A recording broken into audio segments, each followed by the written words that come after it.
नमस्कार, आप देख रहे हैं समाचार भारत न्यूज। गीता जयंती समारोह कार्यक्रम में विनोबा सेवा आश्रम बरतारा पहुंचे केरल के राज्यपाल आरिफ मोहम्मद खान। गीता जयंती के अवसर पर केरल के राज्यपाल आरिफ मोहम्मद खान ने बताया गीता के संदेश। विनोबा सेवा आश्रम बरतारा में माननीय राज्यपाल ने गीता स्वाध्याय वाटिका में वृक्षारोपण, गीता के 18 अध्यायों का अवलोकन, वाटिका स्वाध्याय का लोकार्पण एवं अहिंसा पुस्तकालय का किया अवलोकन। योगेंद्र सिंह की खास खबर शाहजहांपुर से। शाहजहांपुर केरल के राज्यपाल आरिफ मोहम्मद खान ने विनोबा सेवा आश्रम बरतारा पहुंचकर गार्ड ऑफ ऑनर लिया। संत विनोबा की प्रतिमा पर सूत की माला से माल्यार्पण, गीता स्वाध्याय वाटिका में वृक्षारोपण, गीता के 18 अध्यायों का अवलोकन, वाटिका स्वाध्याय का लोकार्पण एवं अहिंसा पुस्तकालय का अवलोकन कर विनोबा जी के हृदय को सर्वाधिक स्पर्श करने वाली गीता मां को समर्पित विनोबा विचार परिवार द्वारा आयोजित गीता जयंती के समारोह कार्यक्रम में मुख्य अतिथि के रूप में शामिल हुए।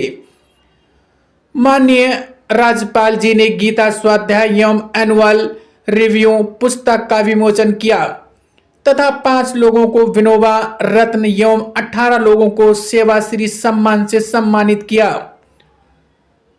माननीय राज्यपाल जी ने गीता पर प्रवचन देते हुए कहा कि गांधी एवं विनोबा के विचार का सही अर्थ को पूरी दुनिया में लोग सुनते हैं। श्री कृष्ण ने अर्जुन को जो उपदेश दिया वह श्रीमद् भागवत गीता के नाम से प्रसिद्ध है। गीता में 18 अध्याय और 700 श्लोक हैं। गीता की गणना प्रस्थानांतरी में की जाती है, जिसमें उपनिषद और ब्रह्म सूत्र भी सम्मिलित हैं।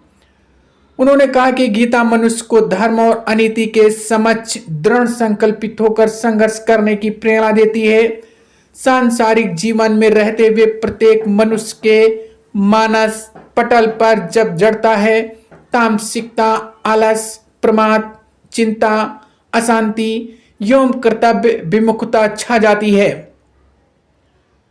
तब ऐसे अशांत चित्त को गीता का स्वर्णिम चिंतन सकारात्मक उल्लास एवं आंतरिक ऊर्जा से परिपूर्ण करता है।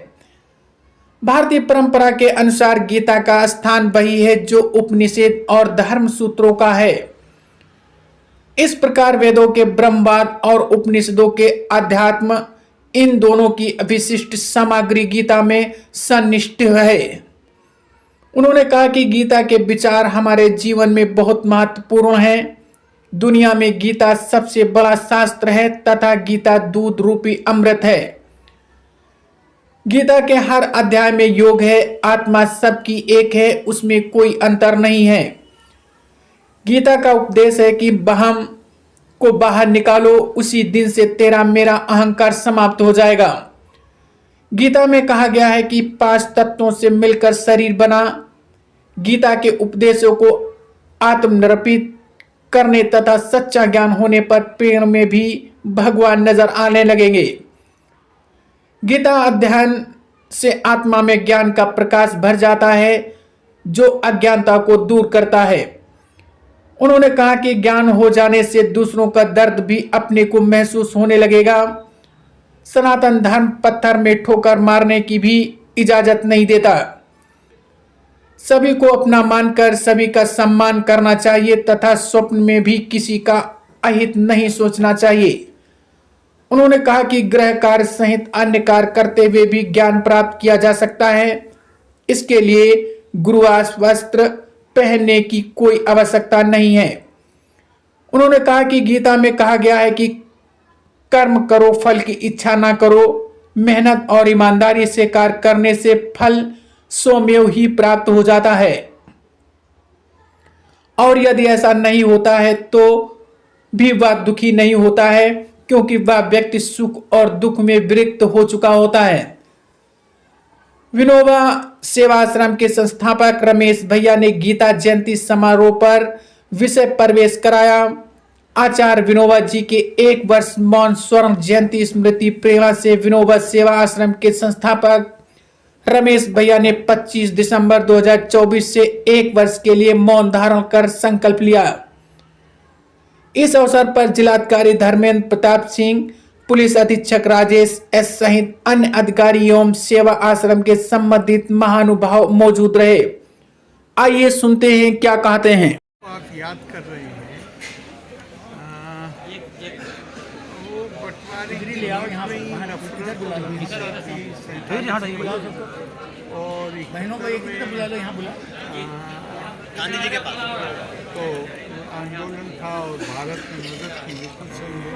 1947 के बाद भी जो वहाँ पे देखो अब मुझे अब भारत के संदर्भ में शब्द ठीक नहीं लगता है, बहुसंख्यक और सबको समाना देता है। लेकिन जिन देशों में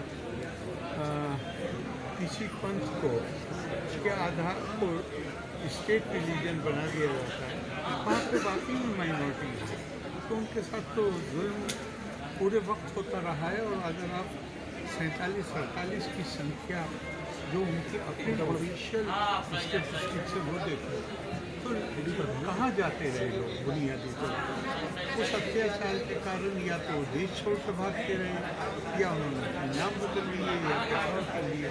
तो मैं ये मानता हूँ बुनियादी तौर पे कि हम इंसान हैं। अगर हम खुदा बनने की कोशिश करते हैं तो फिर हम ये अत्याचार और ये अत्याचार हो सकता है थोड़ी देर के लिए आप करने में कामयाब हो जाएं, लेकिन कर्मों को तो फिर भुगतना होगा। क्या हो उसमें भारत एक्शन करेगा, कोई और सिचुएशन पैदा होगी वो मैं नहीं जानता। लेकिन ये बिल्कुल अब राजनीतिक है, जुल्म है और जुल्म ज़्यादा देगी।